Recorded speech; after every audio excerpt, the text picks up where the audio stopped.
This is a quick drill on the new BKR5000 VHF wildland radio. These radios are going to replace all of our existing KNG style radios. If you look at the radio itself, it's about the same size as the old one. However, the clamshell on the new one is a lot bigger. This clamshell on our old radio holds 8 AA batteries. The new clamshell holds 12 AA batteries. This should allow the radio to last for an entire operational period. Of course, the downside is the form factor is a lot bigger. We are looking at options to store and stow the radio on your web gear. That should make it easier to carry. The radio is deployed throughout the state by various agencies. It's fully customizable, so it's going to be set up a little bit differently depending on which radio you look at. What I'm showing you here is the way we've decided to set it up in the city of Torrance. Looking at the radio from the front, if you look at the left side, you've got your top button is a keypad lock that's similar to the APX radios we currently use that are the tri-band. You've got push to talk, the scan button, a quick touch turns scan on off. A longer hold will actually choose whatever channel you're on to add to the scan list. Show you how to use that. This is your monitor button. If you're not aware, the monitor button, if you're on a repeated channel, will open up all the tones for that particular channel. A use case would be if you're in an area and you're not sure of what repeater you're close to, you're not sure what tone it's pushing out, you can turn them all on in hopes of getting the closest repeater. The downside is you're likely going to get a lot more communications come through the radio that really weren't intended for you. On the front side, you have your LCD screen, soft keys, keypad. The star and pound button are programmed. The star button will pull up a scan list. The pound button will flip the orientation on your LCD screen at the very top. On the right side, you have an accessory port. Right now we have the remote mic connected to the accessory port. On the remote mic, there's a volume up and down toggle and an orange button that's programmed to be a priority scan button.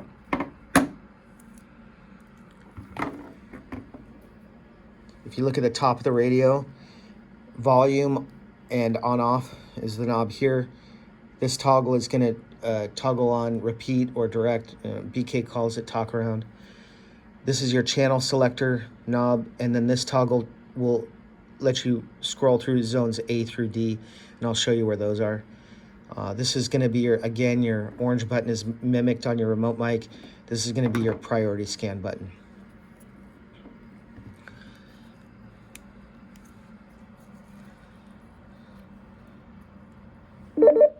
When you turn on the radio, you're going to see a channel button. It's going to be add a channel or take away a channel depending on what you're doing.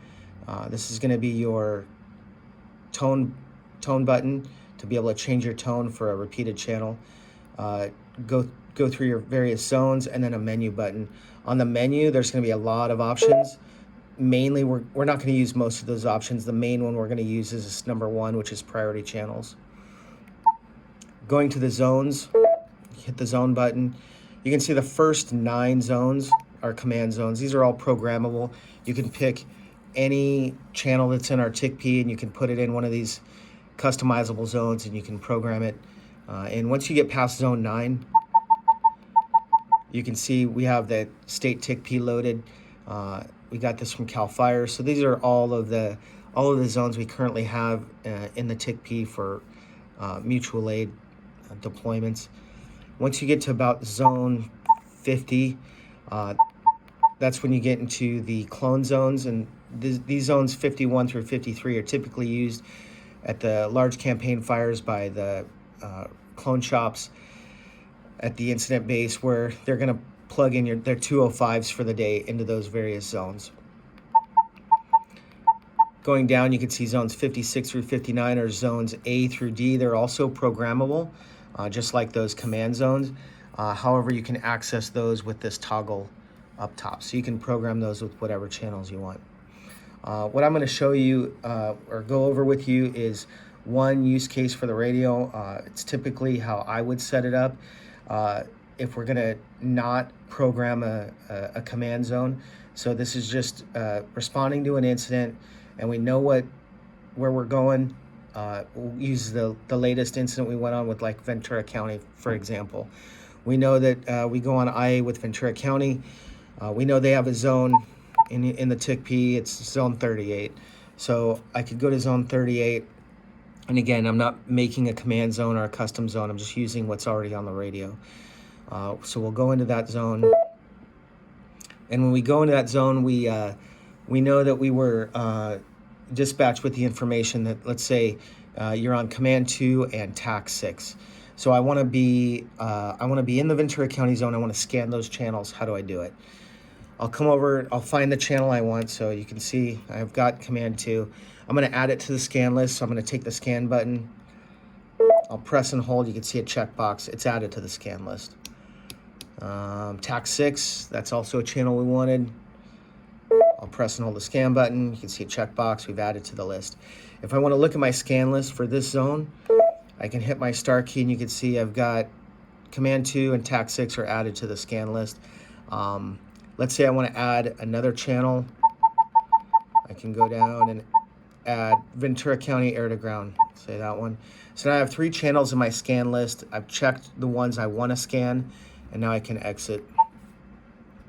Okay, but I'm still not scanning yet. I've just added channels to the list. I got to turn on my scan function. That's a quick hit on that button that turns scan on. Now you can see with the Z with the arrow and the C right there, so it's channel scan. I'm scanning those channels on my list. The other thing that I want to do is I want to set up a priority channel. So typically my priority channel is going to be my TAC channel. So how do I do that? So I'll go to the menu. Actually, we'll leave. I got to turn my scan off. So quick hit of that, scans off. Now I can go to my menu. I hit my priority channel. I want to stay out of these system channels. I want to go to the zone channels. So I'm going to set up my first priority. And I'm going to make it TAC 6.